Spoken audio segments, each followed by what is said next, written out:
E aí, turma, bom dia, tudo bem com vocês? Espero que sim, certo? A gente está vendo aqui o conteúdo de Matemática 3, mais especificamente aqui o capítulo 10, beleza? Aula 10, né? No caso do terceiro ano. O conteúdo que a gente está vendo, que a gente começou a ver na aula passada, foi o conteúdo de equações simultâneas. Nós vamos ver aqui mais alguns exercícios, mais alguns exemplos, beleza?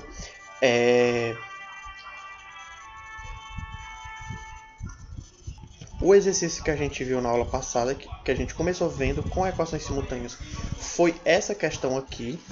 Só para revisar com vocês, antes da gente ir para a próxima questão, no caso dessa equação aqui, nós resolvemos ela da seguinte forma. A gente separa ela aqui em dois pedaços, beleza? Para resolver isso daqui no conjunto dos números reais, a gente vai separar em dois pedaços aqui essa equação. O primeiro pedaço é esse daqui, e o segundo pedaço é esse outro aqui, beleza?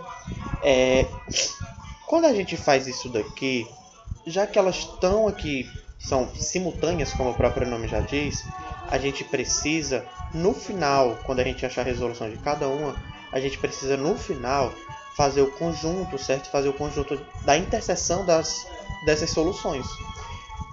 Uma forma simples de fazer isso daqui, sem a gente fazer só com esses dois conjuntos aqui, fazer a interseção entre eles, é fazer aqui o estudo aqui essa tabelinha aqui das resoluções, que é onde a gente vai colocar a resolução da primeira, a resolução da segunda, e embaixo a gente faz a interseção das duas. Para quem não lembra, interseção de dois ou mais conjuntos é tudo que tem igual, certo? Tudo que tem ao mesmo tempo em todos esses dois ou mais conjuntos, beleza? A primeira aqui, ó, é x maior ou igual do que 5 sobre 2, quando a gente resolve essa equação aqui, certo? A segunda é x menor do que 7. Primeira solução, x maior ou igual do que 5 sobre 2. O 5 sobre 2 ele participa, porque aqui tem maior ou igual. E a segunda é 5x menor do que 7. O 7 não participa, porque aqui tem só menor. Então aqui é bolinha aberta, certo? Resolução 1, resolução 2. A interseção dos dois aqui, ó. Antes do 5 sobre 7, não tem no primeiro, só tem no segundo, então não tem interseção. Entre o 5 sobre 7, 5 sobre 2 e o 7, tem nos dois, portanto aqui a gente rachou a nossa primeira interseção. Então aqui a gente passa o 5 sobre 2 ao 7, e depois do 7 não tem nos dois, então aqui a gente não tem interseção. Portanto, nosso conjunto solução vai ser todo x real, tal que o x ele é maior ou igual do que 5 sobre 7 e menor do que 7. Ó. Ele está entre esses dois números aqui, beleza? A nossa próxima questão é um sistema de inequação. O que a gente acabou de resolver foi como se fosse um sistema de inequação, mas ali a gente tem equações simultâneas, beleza? O sistema de equação também são inequações simultâneas, mas escrito de uma outra forma, certo? E aqui bem mais fácil de enxergar o que será a equação 1 e o que será a equação 2. Vamos ver aqui, ó. Primeiro, eu vou chamar de cima de equação 1, certo? O menos que está aqui fora, ele troca o sinal de todo mundo que está dentro. Então, fica x menos 3 menos 2x. Isso aqui é menor do que 4. O 3 vai passar para o outro lado somando, que ele está subtraindo. E x menos 2x dá menos x. Então, fica menos x menor do que 7. 3 mais 4, né? Menor do que 7. Multiplica por menos 1, porque o x aqui está negativo. Na verdade, o número que está na frente do x, que é o menos 1, certo? Está negativo. Multiplica todo mundo por menos 1. Quando faz essa multiplicação, fica x, aqui troca o sinal da desigualdade, e aqui fica menos 7. Então, x é maior do que menos 7. Pronto. Guarda essa primeira resolução. Vamos aqui para a segunda. Na segunda, que a gente tem aqui 7x menos x ao quadrado, lembrando que aqui a gente tem uma equação de segundo grau, menor do que menos x, que multiplica x menos 4, menos 9. O primeiro membro aqui a gente repete. Aí o segundo membro, ó, menos x vezes x dá menos x ao quadrado. Menos x vezes menos 4 dá mais 4x. E o menos 9 a gente repete. Como eu tenho menos x ao quadrado aqui, menos x ao quadrado, se eu passo um para o outro lado, vai ficar positivo. Então, vai ficar menos x ao quadrado mais x ao quadrado. Aí eu posso cancelar aqui esses dois, certo? sobrando só 7, o 4x e o menos 9. O 4x passa para o outro lado, ele está somando, ele passa subtraindo. Então fica 7x menos 4x, que dá 3x. E desse lado eu tenho o menos 9. O 3 ele passa dividindo, portanto x é maior ou igual do que 3, ou menos 3, que é menos 9 sobre 3. Menos 3. Portanto aqui, ó, x é maior ou igual do que menos 3. Primeira resolução, x é maior do que 7. Marca aqui. Segunda resolução, x é maior ou igual do que menos 3. Beleza? Entre o menos 7 e o menos 3 não tem interseção. Mas depois do menos 3 tem interseção. Inclusive o próprio menos 3 aqui, ó. Porque, ó, maior do que menos 7, bem por aqui assim tem o menos 3. Então passa os dois aqui, ó. Portanto, a interseção desses dois conjuntos é o menos 3 em diante, certo? Logo, x, a gente pode escrever x pertencente aos reais, tal que x é maior ou igual do que menos 3, ou simplesmente o conjunto de solução é menos 3 até o mais infinito, certo? Caso que eu esqueci de colocar o mais, mas aqui é mais infinito, certo? Para poder dizer que é do menos 3 até... Nesse sentido aqui, ele é o mais infinito e voltando é o menos infinito. Bom, domínio de uma função por meio de inequação. Nós temos, lá quando a gente viu função, alguns casos que a gente vai ter algumas restrições em determinadas funções, certo? Isso vai, obviamente, depender da lei de formação da função. Às vezes a gente não tem nenhum tipo de restrição, mas vamos ver aqui o domínio de uma função por meio de algumas inequações. Por exemplo, observe como determinamos o domínio da função dada pela lei. Nós temos a seguinte função, raiz quadrada de x menos 5 sobre 6. A restrição aqui, nesse caso aqui, certo? Dessa função aqui, é que aqui a gente tem uma raiz quadrada. A raiz de índice par, no caso aqui é o 2, certo? A raiz quadrada, ela não pode ter aqui dentro um número negativo. Então a gente tem que ter que tudo que está aqui dentro tem que ser maior ou igual do que 0. Aqui no caso estou radicando, né? Então, ó, x menos 5 sobre 6 é maior ou igual do que 0. Passa o 5 sobre 6 para o outro lado, ele está subtraindo e passa somando, portanto x é maior ou igual do que 5 sobre 6. Somente isso. Em alguns casos, isso aqui não vai se aplicar quando a raiz aqui, o índice dela foi ímpar. Por exemplo, raiz cúbica, raiz de índice 5, índice 7. Quando for uma raiz com o índice aqui par, no caso da raiz quadrada, a raiz quarta, a raiz sexta e assim sucessivamente, o número daqui de dentro ele tem que ser maior ou igual do que 0. Por exemplo, aqui na próxima. Encontre o domínio da função. Aqui a gente tem um porém, beleza? Qual que é esse porém? Nós temos uma função, certo? Com uma raiz. No entanto, a gente também tem uma variável no denominador. Então, a gente tem que primeiro olhar para esse denominador aqui, certo? E principalmente porque aqui, se vocês bem perceberem, nós temos a divisão de duas funções, que a gente já viu há algumas aulas, que eu tenho que fazer aqui a resolução de uma, a resolução da outra, e depois achar a interseção das duas. Pois bem, nós vamos resolver o seguinte, ó. Como que a gente não pode ter 0, a gente não pode fazer simplesmente maior ou igual, certo? Na propriedade de radiciação, eu posso dividir essa raiz aqui da seguinte forma. Raiz quadrada de 2x menos 2 e raiz quadrada de x menos 7. O de cima ele pode ser maior ou igual do que 0, mas o de baixo ele não pode ser maior ou igual do que 0, porque ele não pode ser igual a 0. Então ele tem que ser só maior do que 0, porque aqui embaixo eu não posso ter 0, certo? Vamos primeiro aqui, ó, usando o jogo dos sinais, vamos primeiro aqui achar a raiz da função de cima e a raiz da função de baixo. A raiz da função de cima, quando a gente iguala a 0, é 1, né? Aqui, ó, 2 vezes 1 menos 2 dá 0. Então, a raiz aqui de cima é 1, marca 1 aqui. A raiz da de baixo é 7. Lembrando que o 7 ele não participa, beleza? Colocando aqui a função g, a função f e a função g, considerando que a de cima é a f e a de baixo é a g, nós temos assim. Essa daqui é crescente, essa daqui também é crescente. A função f do 1 adiante, ela é positiva. Do 1 para trás, ela é negativa. Coloca aqui. A função g do 7 adiante, ela é positiva. Do 7 para trás, ela é negativa. Fazendo a divisão das duas, nós temos menos dividido por menos, mais. Mais dividido por menos, menos. Mais dividido por mais, mais. O menos 1 ele pode sim ser um valor, certo? Porque a única restrição que a gente tem nessa função aqui é o 7. O daqui de baixo, o x menos 7, não pode ser negativo. Ou não pode ser zero. E para esse número aqui de baixo não ser zero, o x não pode ser 7. O x tem que ser diferente de 7. Então, o 1 ele pode sim participar. O 1, inclusive, é a raiz da função de cima. Antes do 1 a gente tem solução. E depois do 7 a gente tem solução sem considerar o 7. Logo, o conjunto solução vai ser x pertencente aos reais, tal que x é menor ou igual do que 1 ou x é maior do que 7. Porque aqui eu quero que as duas... Aliás, eu estou encontrando aqui o domínio dessas duas funções, certo?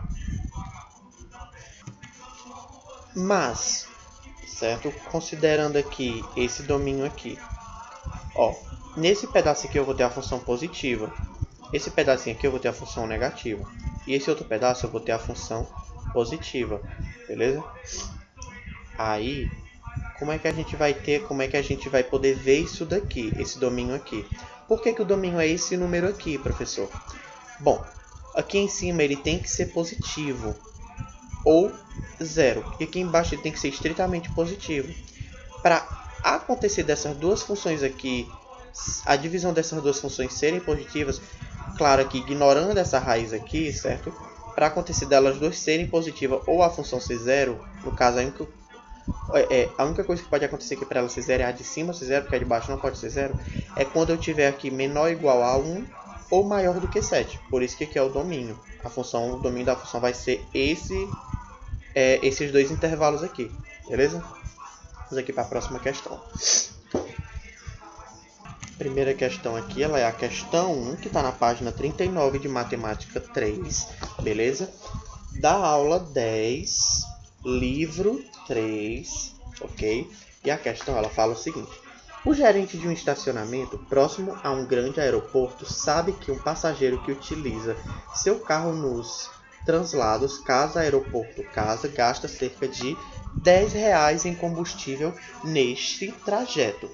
Ele sabe também que um passageiro que não utiliza seu carro nos translados gasta cerca de R$80 com transporte. Suponha que os passageiros que utilizam seus próprios veículos deixem seus carros nesse estacionamento por um período de 2 dias. Para tornar atrativo a esses passageiros o uso do estacionamento, o valor em real cobrado por dia de estacionamento deve ser no máximo de... Bom, a gente vai fazer o seguinte, a gente vai considerar o que é que a questão está querendo saber aqui. O passageiro ele tem duas opções. Se ele for deixar o carro dele no estacionamento do aeroporto e ele vê que vai sair mais caro, claro, considerando que esses R$10 de combustível no trajeto, ele vê que vai sair mais caro do que esses R$80 se ele for gastar de transporte, é óbvio que ele vai de transporte, certo?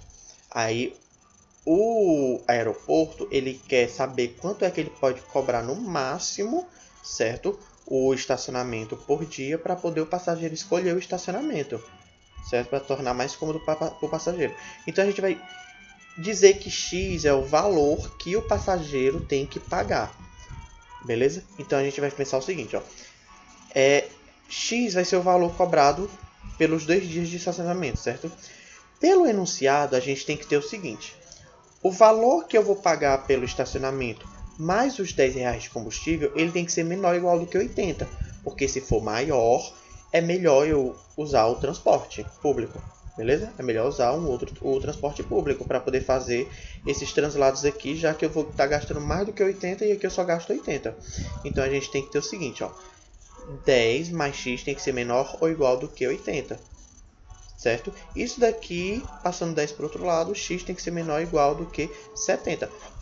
O x vai ser o que eu vou pagar nos 2 dias, certo? Pelo estacionamento.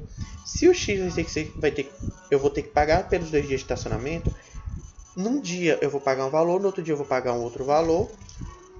Portanto, certo? O valor que eu vou cobrar por dia, o valor que eu vou ser cobrado por dia de estacionamento vai ser 70 dividido por 2, que no caso aqui são 2 dias, que é 35. Primeiro item aqui, certo? R$35 por dia. Ok? Cliquei para a próxima questão. Essa questão aqui ela é a questão 1 também, certo? Da página 35, capítulo 9 de Matemática 3. E essa questão ela diz o seguinte: uma indústria automobilística está testando um novo modelo de carro. 50 litros de combustível são colocados no tanque desse carro, que é dirigido em uma pista de testes até que todo o combustível tenha sido consumido. O segmento de reta no gráfico mostra o resultado desse teste, no qual a quantidade de combustível no tanque é indicado no eixo Y, na vertical, e a distância percorrida pelo automóvel é indicada no eixo X. Olha, a quantidade de combustível ela é função da distância percorrida, bem óbvio, né? A expressão algébrica que relaciona a quantidade de combustível no tanque e a distância percorrida pelo automóvel é... Bom, isso aqui é uma questão para a gente descobrir a função a partir do gráfico. Isso daí é uma função do primeiro grau. Então a gente pode fazer o seguinte, ó. Tirar isso daqui da frente. Pronto, a gente pode fazer o seguinte, ó. Primeiro, você pega 2 pontos quaisquer. Eu vou pegar, obviamente, os que tem os menores números, que no caso aqui é o x igual a 100. X igual a 100. Quando x for 100, ó, quando x for 100, o y é 40. E quando x for 200, o y é 30. Então, quando x for igual a 200, o y vai ser igual a 30. Você pode pegar também o x igual a 300, com o y sendo igual a 20, ou o x igual a 400, com o y sendo igual a 10. Isso aqui, o valor aqui tanto faz, certo? Nós temos que achar uma função com a seguinte lei de formação, ax mais b. Então, a gente tem que achar o valor de a e o valor de b, usando esses 2 pontos aqui, ó, x100, y40, x200, y30. A gente pode formar um sistema de equação assim. Quando o y for 40, aqui a gente vai ter a vezes x, que é 100, mais b. E quando o y for 30, aqui a gente vai ter a vezes 200 mais b. Bom, fazendo essa de baixo menos essa de cima, ou então isolando o b de baixo e substituindo em cima, aí tanto faz, tá certo? Mas eu vou fazer a de baixo menos a de cima. 30 menos 40 dá menos 10. 200a menos 100a dá 100a. E b menos b dá 0. Então, o a, passando 100 para o outro lado, vai ser igual a menos 10 sobre 100. Portanto, menos 1 sobre 10. Sabendo o valor de A, você pega qualquer uma das duas e substitui A para poder descobrir o B. Pegar a de baixo, tá? Então, ó, 30 é igual a 200A, mais o A, como a gente já viu, é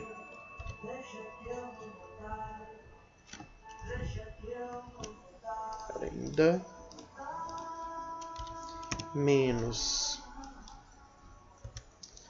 1 sobre 10 mais B. Aí eu posso dividir aqui o 200 por 10, que dá 20, vezes o menos aqui dá menos 20. Eu vou ter assim, 30 é igual a menos 20 mais B. Portanto, B vai ser igual a... O menos 20 passa para o outro lado somando 50. Aí, substituindo ali em cima, nessa equação aqui do primeiro grau, eu vou ter que y vai ser igual a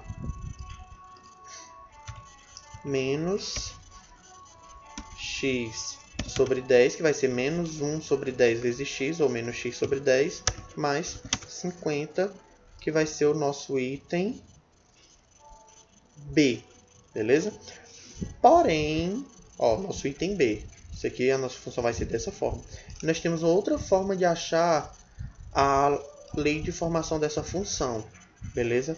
Essa outra forma é a seguinte. A gente vai achar aqui, através de algumas propriedades que a gente viu sobre função, beleza? Primeira propriedade que a gente viu sobre função é a função do primeiro grau ou a função do segundo grau. O coeficiente lá que está sozinho sem nada sempre vai ser o valor onde o gráfico toca o eixo y. No caso aqui, a função do tipo ax mais b, o valor de b vai ser onde o gráfico toca o eixo y, que é justamente aqui no 50. Portanto, b é igual a 50. E para achar o a, eu vou usar aquela regrinha que eu mostrei para vocês, que vai ser variação do y sobre a variação do x, certo? Variação do y, você pega qualquer valor de y, qualquer dois valores de y aqui que sejam imagens de alguém, obviamente, né? Vamos pegar aqui o 40, já sei, vamos pegar um valor diferente aqui. Vamos pegar aqui o 20 e o 10 aqui, ó. Aí, o 20 ele é a imagem do 300. E o 10 ele é a imagem do 400. Portanto, aqui dá menos. Aqui dá 10, né? Em cima, ó, 20 menos 10 dá 10. E embaixo dá menos 100. Porque aqui dá, o 400 ele é maior, ele está negativo. Logo, aqui a gente tem menos. Corta um zero de cima com um zero de baixo. 1 sobre 10. E se o A é menos 1 sobre 10 e o B é 50, a gente vai ter o seguinte, ó. É igual a menos 1 sobre 10, que multiplica x, mais 50, que é o nosso B. Beleza? Que nada mais é do que 1 vezes x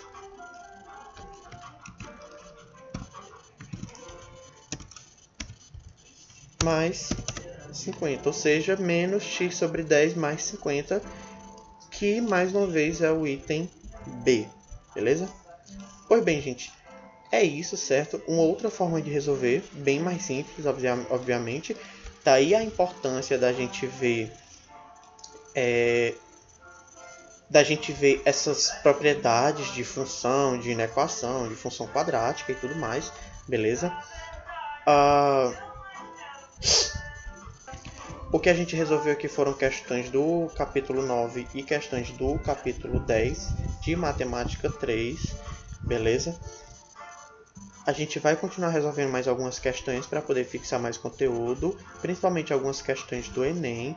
Vocês também não deixem de resolver questões do livro, beleza? Aqueles que têm livro, obviamente, aqueles que não têm, tentem pegar as questões com os colegas de vocês, tá certo? O que não pode fazer é deixar de resolver as questões. Estudem, usem aí o final de semana para poder estudar, se cuidem e tenham um bom dia.